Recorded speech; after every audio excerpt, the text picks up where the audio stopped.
Hello, Darlin. So, I am going to teach you something that I think is super, super important because if you are feeling like life is a little chaotic, you don't really know what's going on with this parenting thing, this motherhood thing is just, it's doing a lot.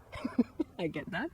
But I am going to teach you something that I believe is going to help change that because life is unpredictable, life is not controllable, but there are things that you can control. And if you get this right and if you put this into practice, you are going to change the game with you and your child's relationship and ultimately with yourself.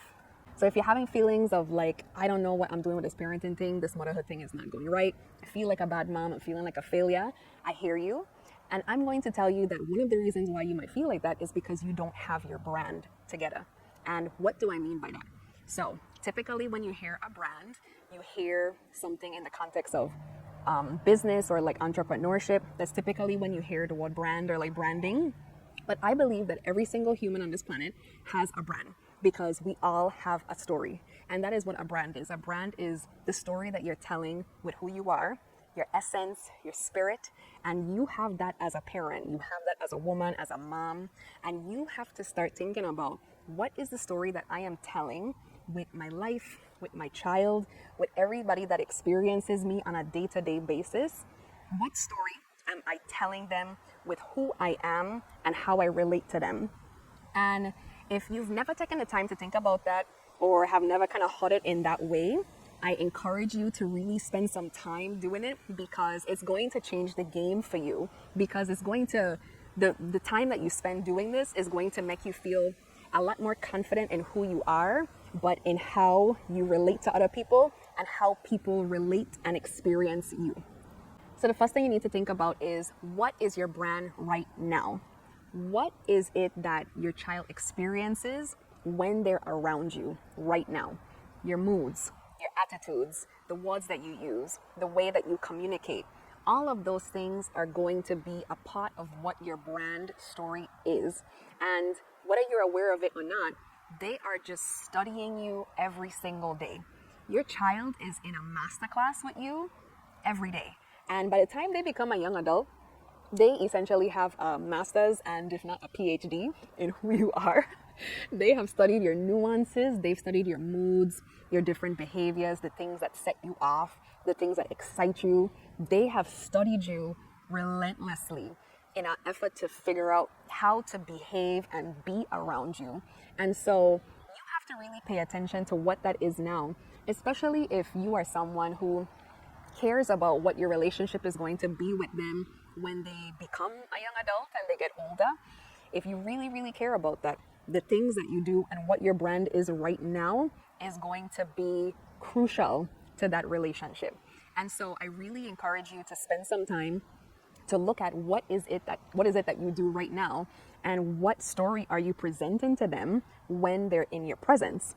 And you have to think to yourself, okay, if they could articulate what they feel right now, what would they say about you?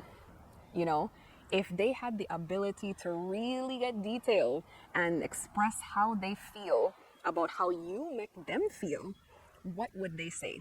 And if you could hear that story, is it a story that you would feel proud of? Would you feel upset by it? Would you feel concerned, or would you feel like it's completely opposite to what you're trying to do? So that's why I want you to take the time to kind of examine and study yourself right now to see, what is it that I am showing with the brand of mommy that I am today. The next thing that you're going to do is you're going to go back in time, because so much of what you're doing now, what you believe about motherhood, parenting, has a lot to do with where you came from and the village that raised you, essentially.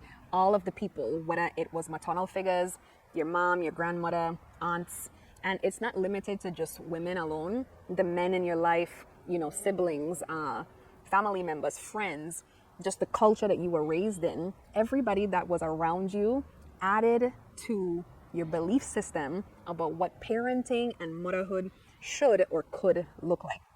And so you really need to spend time going back in time and thinking about the different things about the parenting that you saw and that you experienced, and taking time to think about what you really enjoyed and what you absolutely want to do away with. Because I'm sure everybody has experienced things that they didn't really enjoy growing up. And sometimes those can be really painful experiences. But subconsciously, if you're not paying attention to it, those things have rooted themselves in you in such a way that they can bear fruit in your parenting journey today. And you might think that you're not actually bringing those things into what you're doing with your child. But if you really take the time to think about it, or really examine and study what you're doing now, you might be surprised at some of the things that you never wanted to do, and yet still you're doing them, And so that's why it's really important for you to take the time to go back in time and compare it to what you're doing right now and see, like, is this something I really want my child to feel? Do I want them to hear me say these types of things? Like, why am I saying these types of phrases around them? Is it just like that's what people do culturally? Is that something that my family says all the time? How did I feel when my parents used to say that to me? How did I feel when other people would make those comments to me? And realizing that maybe you're using some of those same things that didn't make you feel good, but because it's such a part of your system and it's so rooted in who you are, you don't really realize the things that you bring from your past into your present, whether you want to or not. So I want you to really take time to make a list and kind of grade yourself. Give yourself like a scale, and essentially give yourself your own progress report. How am I doing? And the things that I used to see growing up, am I doing them now? Do I like it? Yes or no? The things that I really loved growing up, am I doing it now? Yes or no? And kind of compare and contrast so that you give yourself essentially a template moving forward to help guide you for what you want your journey to look like.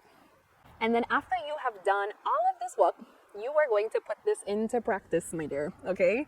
And practice is the only way you're going to make the change. Practice is the only way that you're going to create this story that you feel really proud of. And it's not going to just be life is happening to you.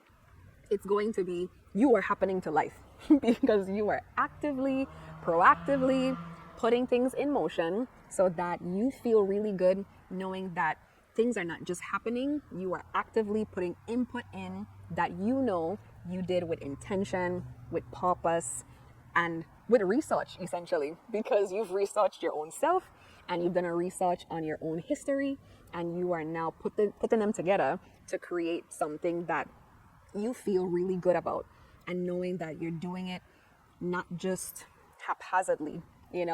Life is hard, we know that, but life is a lot better with a plan. I think you could agree with that, right? Same thing with parenting. Like, parenting is hard, but it is so much better with a plan. And again, I know that you cannot control every single thing, but once you have this foundational step, you are going to feel so much better because you're always going to have this as a guide to kind of help you steer clear of certain things you don't want to do or be, and guide you like a North Star as to where you're trying to go. And so that's why this is like super, super important for you to do this, because you're going to know when my child does X, I'm going to do Y. When X happens, I'm going to respond this way. When this happens, I don't want to do this. And so I really encourage you to put this into practice and figure out, how you're going to do it. You're not going to necessarily get to do all of it at one time. You're going to slowly ease yourself into it. Or if you decide to just dive right in and just completely do a brand refresh, that is completely fine. Thumbs up for you. Applause for you. But I just want you to do this because I know it's going to help you tremendously. Like, seriously, it's going to help you, because instead of allowing the story to just unfold however it's going to happen, you're going to have something that's going to keep you centered and rooted.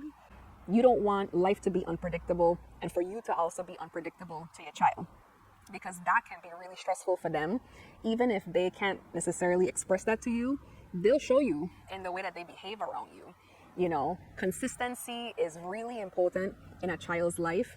And knowing what to expect from you is very important for them so that they can learn the do's and the don'ts, for what the rules are in your household. And so knowing this is going to give you that kind of guide. Because even though we talk about, or you hear people talk about, there's no manual for parenting. Yes and no, because part of the manual is you have to write it. And so this is going to be you spending time writing it, putting it into practice, and making sure that you're curating a story that you really, really love.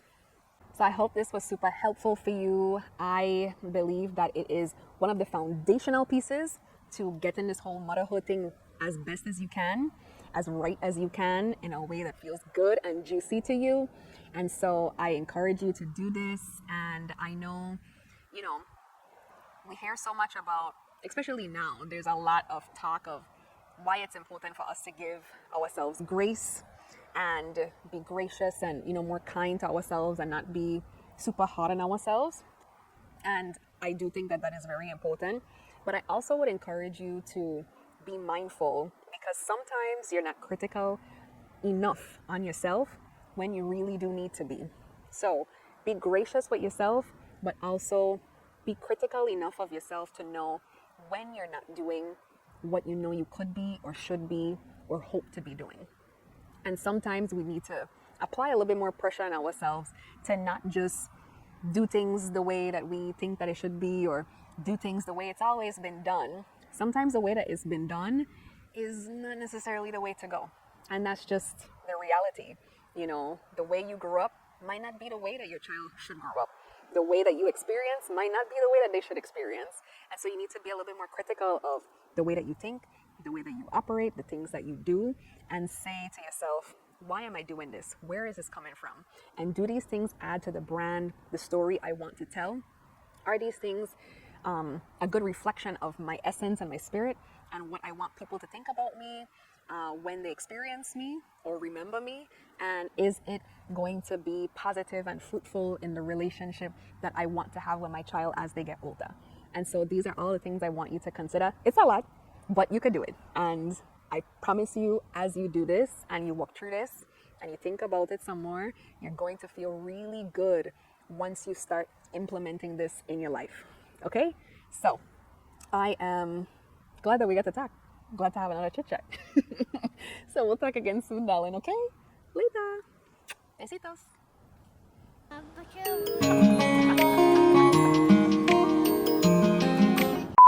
Ready to record, mommy?